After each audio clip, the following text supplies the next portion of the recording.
Hello, welcome. Thank you for joining us. It's 7 days to go before Election Day, and this is your countdown.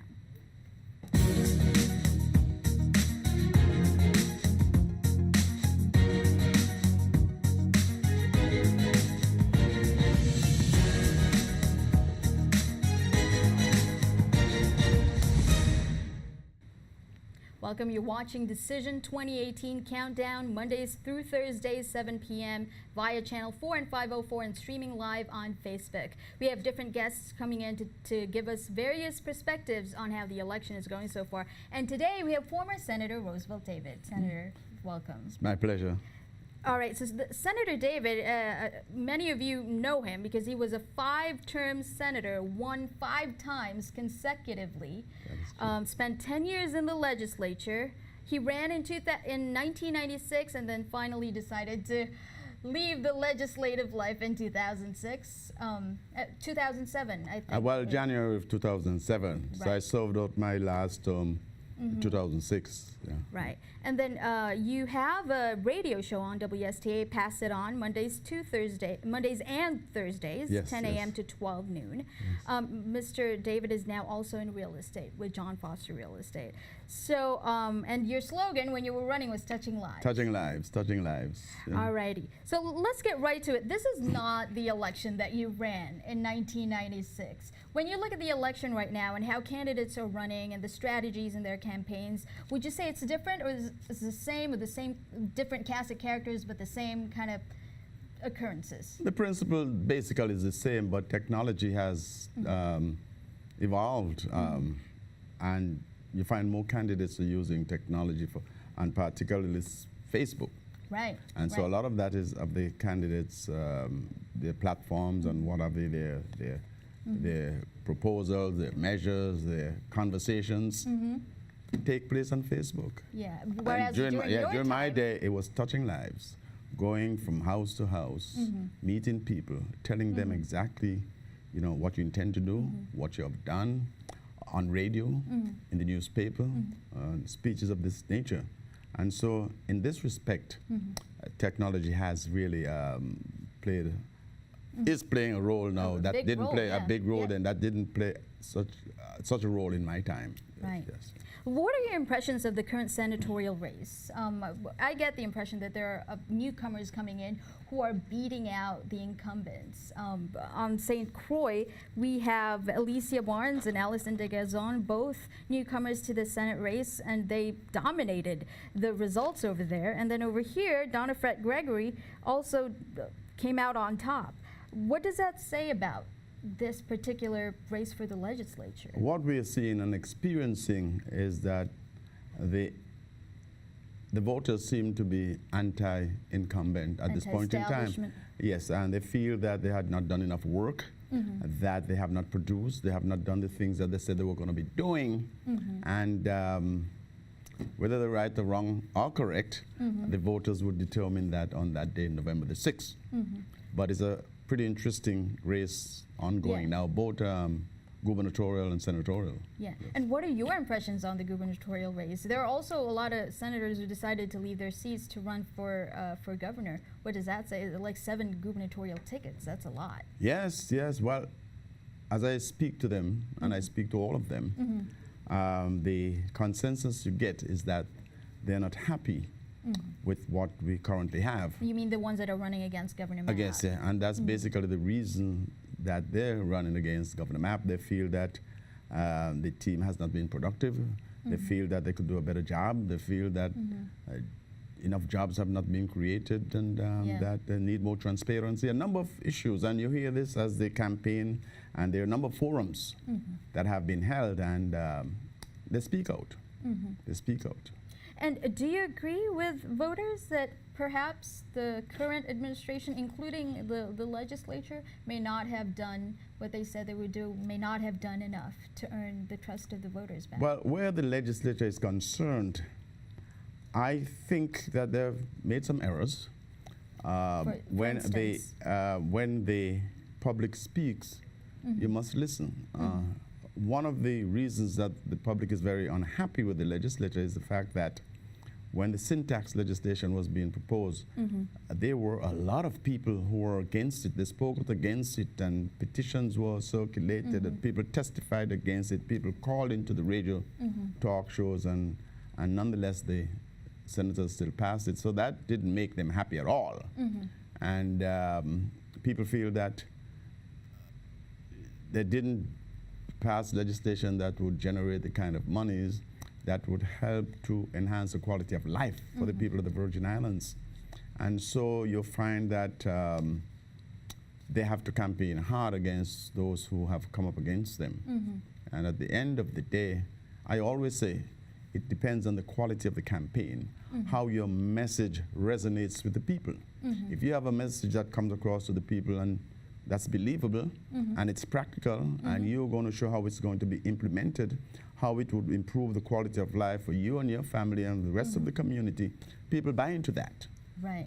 And yours was touching lives. Touching lives, yes. And it's definitely very appealing. Is there a slogan from a current ticket, for example, that you think kind of, you know, might just resonate enough with people to get them over the top? Absolutely. Right now with the gubernatorial race, there is Change Course Now. Very catchy. And in addition to the message being catchy, they are articulating the issues very well. Both Albert Bryan and Tregenza Roche, Senator Tregenza Roche, they are articulating very well. They connect with the young people. They connect with the working man and woman. They're in touch with technology, and they're able to come to the community with a program, with their platform, with their conversations that really impress people.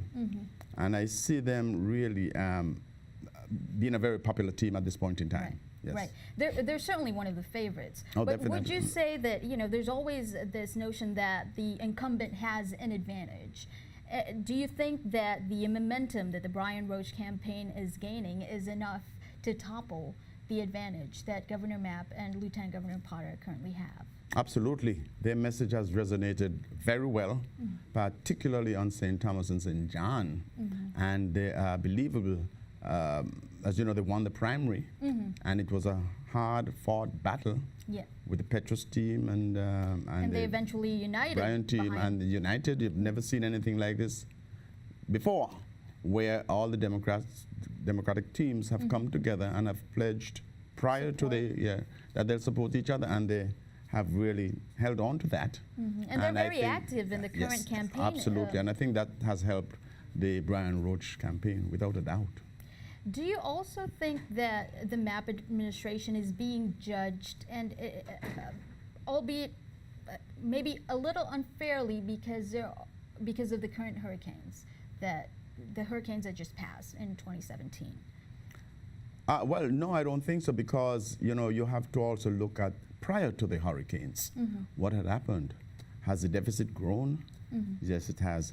Did you lose your rating in your bonds? Yes. And did you execute the project that was the landing, Long Bay Landing, the pier that was going to be built there, where number of cruise ship owners were participating in building that dock, putting in some $15 million. They would have been accommodating huge ships coming here. They're going to St. Martin and St. Kitts now. And so these are issues that people look at as well. And while the hurricanes came, and as a result of that, quite a bit of monies are coming into the territory, and the governor, of course, would exploit that. Of course, I would do that too. Yeah, well, you work on that and you say, hey, all this money coming in is because of me, what have you. But I have to be able to prove to you, whether you were there or not, that those monies were going to be coming as a result of the Stafford Act. And so, you're hearing this message coming out loud and clear from just about all the candidates. Right. And but the ones that are really articulating so very well that people are listening to and people are understanding and supporting is the Brian Roche team. Campaign. Yes, yes. Senator, we're going to take a little break. Okay. You're watching Decision 2018 Countdown. We're here with former Senator Roosevelt David. We'll be right back.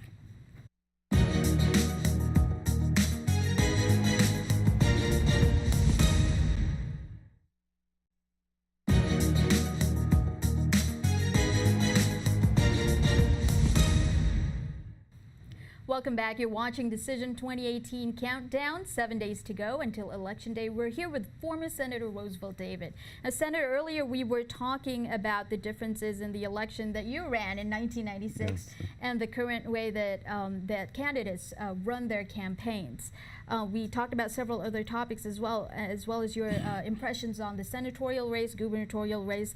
Let's talk about the fact that this coming legislature, the 33rd legislature, there are going to be senators who were there for a long time who are not going to be there anymore, and that leaves kind of a void. I know Senator Sanders won't be there, Senator Hansen, Senator O'Reilly said she's not running anymore, Senator Roche, of course, is running as lieutenant governor to Albert Bryan, Millen Young is running as governor, and then Neville James, who also is kind of a veteran of the Senate, lost. How do you think this will affect how the legislature does its business?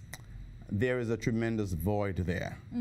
The experience that those senators who are not returning take with them, so invaluable that you must indeed feel it. Because being in the legislature, a first-term senator, that person has to get a staff that understands the process, understands what it means to prioritize and to get legislation moving forward. You have a number of committees that senators sit on. They got to learn their roles and what have you.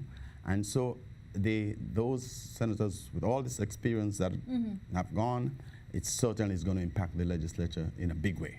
And how do you think it's going to impact public perception or trust in the legislature? Because before you'd have, you know, oh, well, Hansen is there, so we're good. You know, Nelson is there, so we're good. You know, all these veterans who are sort of anchors holding the legislature down. But now you have new people, all of whom have to kind of get into learning mode on this new job. Do you think that that will kind of affect public trust or belief in the competence of the new legislature? I'm not so sure about the public trust. I think at some point in time, when you are unable to deliver like a veteran senator will, the public is going to judge you as not being competent. Now, you said that you had all the answers to the problems that we have, and you were going to pass legislation to fix these problems. And now that you're sitting there, I'm not hearing any resolutions, I'm not hearing any proposals that would certainly impact and make a positive impact on the people. And so they're going to be challenged. They're going to be under some tremendous stress because they've got to live up to the standard of those senators who have proven themselves and have delivered. So they are going to be under the gun. Isn't it also true that perhaps the public should give a little leeway to senators who say, this is my platform and I'm going to get it done, but 2 years is not enough to get those things done? Do you think that, you know, there should be like a little bit of understanding in terms of, oh, this particular senator can't get all of these things done that he or she said he or she would do? The only way that the public would really understand is when an elected person comes to the public and explain to the public what are the stumbling blocks, what are the situations that preventing me from putting forward, getting them passed and getting them executed. Right. Because you, when you were campaigning, you told the voters, I have all these answers. These are the things I'm going to be doing. And so when you go there and you find it's a horse of a different color, like I experienced, you've got to be able to come to the public and say, well, this is a different day here. And so I'm trying to, first of all, get the best staff. You've got to have experienced people working with you and know when to submit legislation, how to follow up with legislation, how to research legislation, and to make sure that you're not duplicating your efforts, spending all your efforts on submitting 10 pieces of bill requests, and then you find that you're all preempted, that those pieces of legislation, they're already on the books. I experienced that. Right. And I don't think a lot of people realize how much the process that a single bill needs to go through for it to even get considered on the floor. It's a tremendous amount of work because you, as a senator, submit a piece of legislation, you have to submit your research with that legislation. And then when legal counsel has to review this for legal sufficiency, could find that it's unconstitutional or it's already on the books, you know, it puts you in a very awkward position. So it's a tough job for a senator. It's a tough job because you have to balance what you do in your office, You know you got to find yourself sometimes in St. John, in St. Croix. You've got to be at certain committee meetings. You don't want to hear your name being absent each time. And then you cannot be at your office to meet people.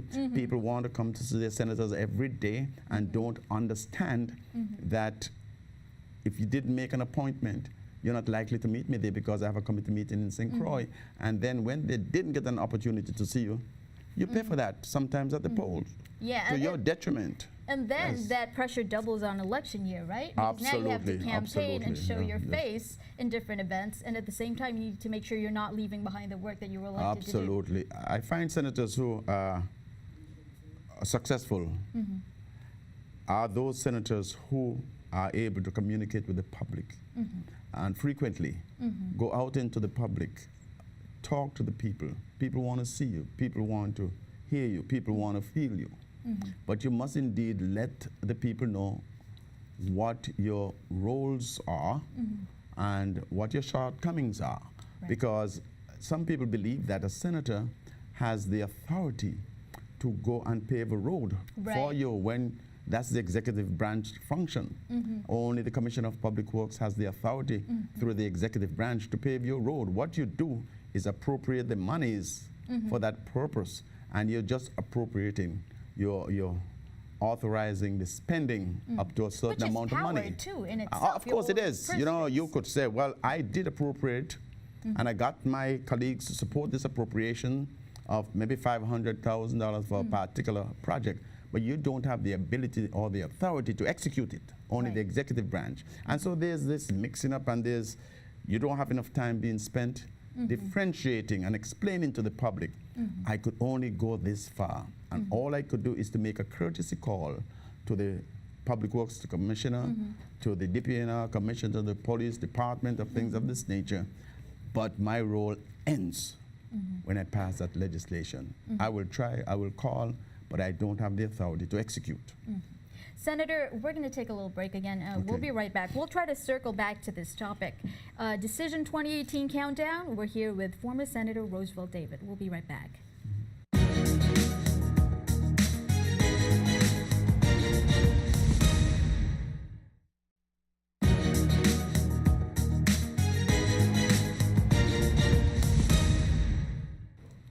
Welcome back. You're watching Decision 2018 Countdown. 7 days to go before Election Day. We're here with former Senator Roosevelt David. Now, Senator, before we took a break, we were talking about the effectivity of the legislature. And then during the break, we spoke about how the legislature's effectiveness can be somewhat limited by its relationship with the executive branch and how willing the executive branch is to enforce the laws. Recently, we've seen how certain legislation was passed, it was submitted to the governor vetoed it, went back to the Senate overrode it, but then the governor expressly said he was not going to enforce it anyway, even though at that point when it was overridden, when the veto was overridden, it became law. What are your impressions on that? Once legislation is overridden, the governor vetoes a piece of legislation and the legislature overrides it. The governor has a responsibility to execute and to make sure that what the legislature passed goes into effect. And if it doesn't, what are the options ideally? The legislature has the right and the option to sue the governor to make sure this happens. But you have to have that courage and political will to do that. But not only the legislature, members of the community could also do that. So hold the governor accountable. Hold the governor accountable. Once the legislature, once it's law, you have to execute that law.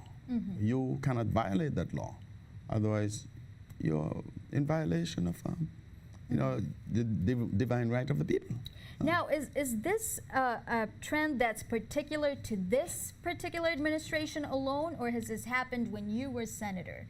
Or is it only that this executive branch flat out said they're not going to enforce certain things, and that's why people are starting to notice it more? I'm sure it has happened in the past where legislation was passed and executive branch or the governor did not execute it by his action, but would not make that statement. It just would not respond to you and until it goes away. But in this situation, Governor Mapp has said clearly, I will not implement it. You say a red flag should have gone up there right then, yes. Yeah. Was there ever a time, do you remember a time during your tenure or the time that you're observing politics in the Virgin Islands when the first branch of government actually stood up and went after the executive branch for non-enforcement of legislation? No, I can't recall that had happened. It could have happened that I don't remember, and I'm sure it has happened, but I believe it has been so infrequent that it doesn't stay with memory. Yeah. And then we were also talking about, earlier, we were talking about reapportionment. Now, when we say that, and this is a thing too, that recently the Senate voted to allow the issue of reapportionment, specifically an initiative by the St. Croix government retirees, to go on the ballot in a March 2019 election. So basically, what they're trying to do— It's going to be a special election. It's a special election, yes. So basically what they're trying to do is 15 senators still, but split up St. Croix and St. Thomas into 2 districts each, and then take 2 out of each of those districts. So 2 times 4, you have 8, and then St. John is its own district, you have 9, and then 6 at-large senators, which are required to, 3 of which are required to reside on St. Thomas, and 3 of which are required to reside on St. Croix. There have been public meetings going on in the past month, in October, that sought to educate the public and sought public input. What are your thoughts on this particular initiative that's been going around?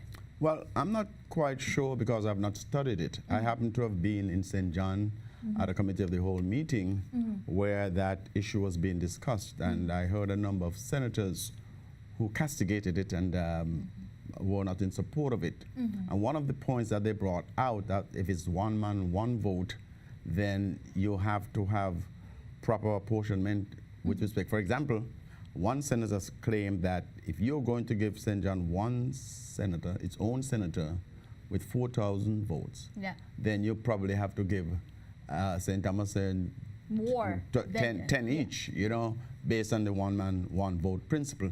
But if it's going to be on the ballot in next year, March, I have no choice but to study it and to understand it and to make my decision. What I like, though, is districting or sub-districting, where each senator, elected person, would be responsible for a particular area.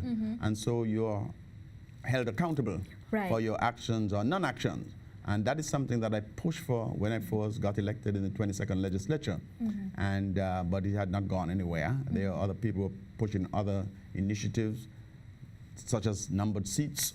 I could remember Dyke Redfield, who served with me in the 22nd legislature. He was advocating for that, but none of which had gone anywhere. And then one of the other issues, too, I think you hit one nail on the head, which is it needs to be studied. And there was at least one former senator, Ronald Russell, I think it was him who said that it might be too complicated for the initiative process because there are so many words that you can put on a ballot, but it doesn't explain to people the implications of 6 at-large senators as opposed to just 1 currently. Would you agree that it's maybe too complicated of an issue to use an initiative process on? Well, I'm not sure about that. I think there has to be more public education, and people are going to be interested now, knowing that it's going to be on the ballot, and you don't know what ramifications this will be bringing. You just can't go vote yea or nay unless you study it, understand it, and feel that it would be in the best interest of the people of the Virgin Islands. And then there was also the comment that perhaps the people who put their signatures on the petition that was required, I think it was like 5,000 something signatures that was required on the petition before it can be certified by the Board of Elections. Some senators suggested that maybe they didn't know what they were signing. Does that even matter if they did or didn't understand? Of course it matters. You wouldn't sign a document if you didn't. Would you sign a legal document if you didn't know what was contained in the document? I don't think you should. I was asked to sign it, and I said, no, I don't understand it, and I won't sign it. So if I understood it, if I read it before, believed in it, then I would have signed it. But to the contrary, I didn't, and so I didn't sign it. Absolutely. Okay, Senator, this has been a really engaging and really thoughtful conversation. I really appreciate it. We thank you for coming by and joining us on Decision 2018 Countdown, and we hope to have you in future shows. It's my pleasure. So thank you so much for coming by. You were watching Decision 2018 Countdown. We were here with former Senator Roosevelt David. We hope you continue to watch Mondays through Thursdays, 7 p.m. and 11 p.m. via Channel 4, 504, and streaming live on Facebook. I'm April Knight. We'll see you next time.